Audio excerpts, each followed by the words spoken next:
Au sommaire de votre semaine à Verrières, un nouveau moyen de déplacement, piste rénovée, stade Robert Desnos, l'agenda. Voici un moyen sympa et écolo pour se rendre à l'école élémentaire. Tous les matins, les écoliers ont rendez-vous à l'arrêt Pédibus, puis ensemble, ils prennent le chemin de l'école. Ils sont accompagnés par des parents bénévoles.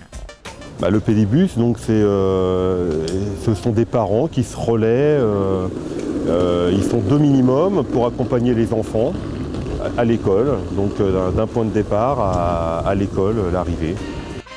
Ce moyen de transport, qui a pour moteur les pieds, permet aux enfants d'arriver bien réveillés à l'école.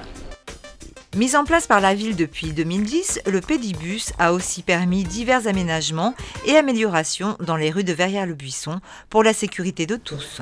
Aujourd'hui, nous lançons de nouvelles lignes Pédibus à destination des écoles David Régnier et Paul Faure, avec des parents volontaires qui se sont engagés pour être tête de ligne. Nos enfants peuvent emprunter ces nouvelles lignes et pour agir pour l'environnement, pensons Pédibus.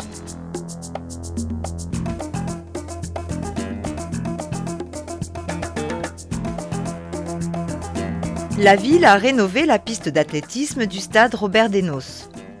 D'abord réalisée en cendré à la construction du stade en 1967, la piste avait été reprise en synthétique en 1984. Les années passant et après les nombreuses utilisations imposées par nos champions verriérois, il était nécessaire de la réhabiliter. Les zones affaissées ont été démolies, purgées et reconstruites.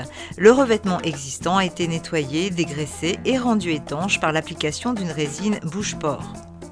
Pour finir, un tapis de granulats de caoutchouc rouge d'une épaisseur de 5 mm a été coulé sur toute la surface de la piste.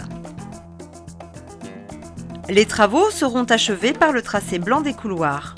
Ces aménagements vont à nouveau permettre l'organisation de compétitions. L'agenda.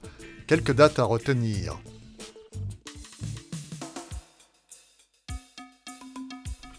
Le premier festival d'art numérique aura lieu les 5, 6 et 7 octobre dans le parc de l'Arboretum municipal ainsi qu'au Colombier.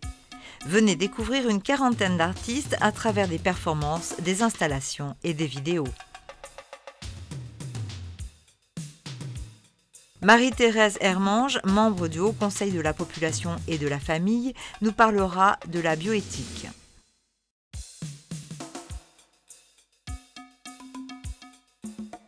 Le samedi 13 octobre à 18h30, Voix des arbres par Françoise Dieppe, un conte tout public.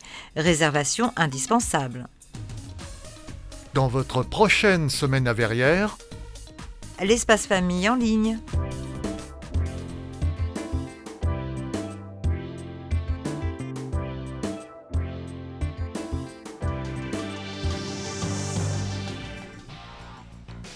Pour votre confort, cette salle est équipée en numérique sans augmentation de tarifs.